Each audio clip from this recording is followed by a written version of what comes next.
Tulsa voters approved the Improve Our Tulsa sales tax. The $814 million package extends the existing sales tax, includes funding for affordable housing, street projects, parks, and city facility improvements. Tulsa Mayor G.T. Bynum joins us this morning to talk more about the approval and reaction. Mr. Mayor, I know that you've got to be elated, and last night we saw a lot of the celebratory conversation that went on. Tell us a little bit about that.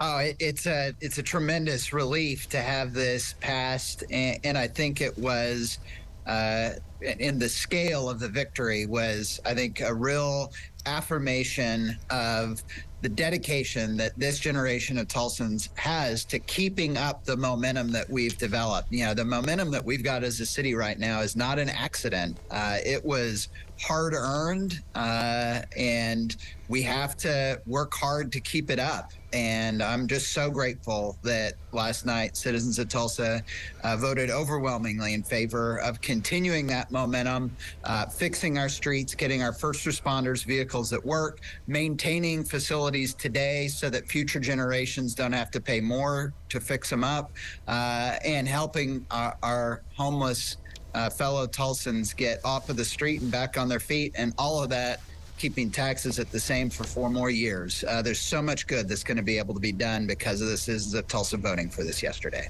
You know, Mayor, when you talked about homeless and affordable housing, I wanted to bring up you are presenting something to the City Council very soon here, about an hour and a half, about the Homeless Commission that you are a part of. Tell us what's going on there. 9-step plan, right?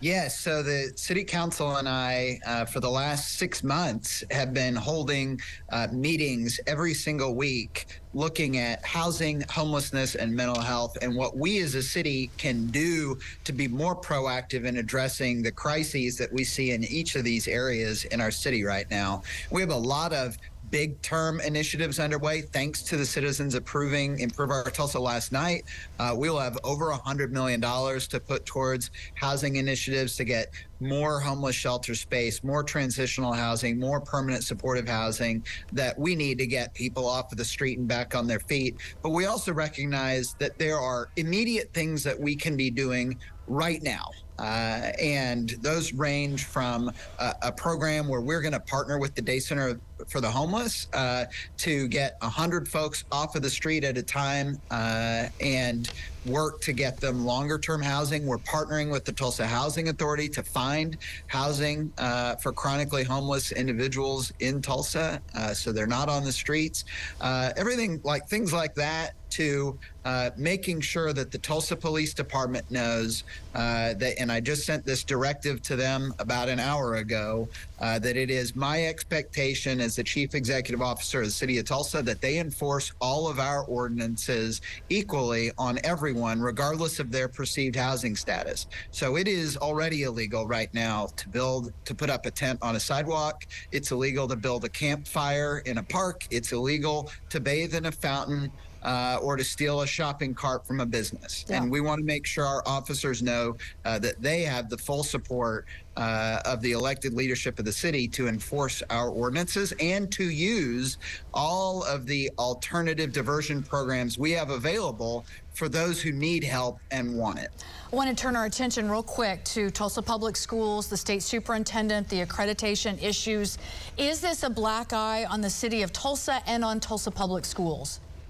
Well, I mean, it's a great concern, and I've been more engaged in the last 2 weeks than I have at any point in my time as mayor because, as you well know, our school systems are independent of the city. The city has no legal role with schools. They are a function of the state and of our local independently elected school districts. But as the mayor of Tulsa, I appreciate what an impact Tulsa Public Schools has on our community and how important it is that kids in TPS are getting the best education possible. And so I've been in direct communication with both Tulsa Public Schools leadership and Superintendent Walters, just working to understand where both are coming from on this and see if we can identify some common ground and move forward. So we heard Dr. Gist say, and she made references to many city leaders, including the mayor, that you're baffled by this. Is that a fair assessment?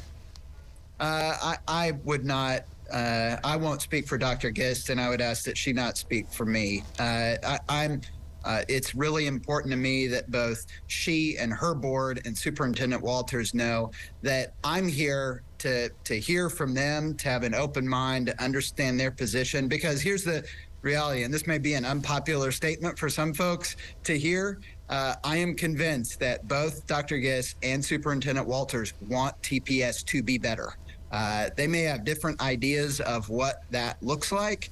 And I think it's really important that we take the personalities out of this and put the kids back at the forefront of this and discuss what solutions and what strategies we can deploy both as a state government and as a local community to put kids in TPS in the best position to succeed moving forward. And I think it's really important that we keep those lines of communication open with all parties. And as the mayor, I'm committed to doing that.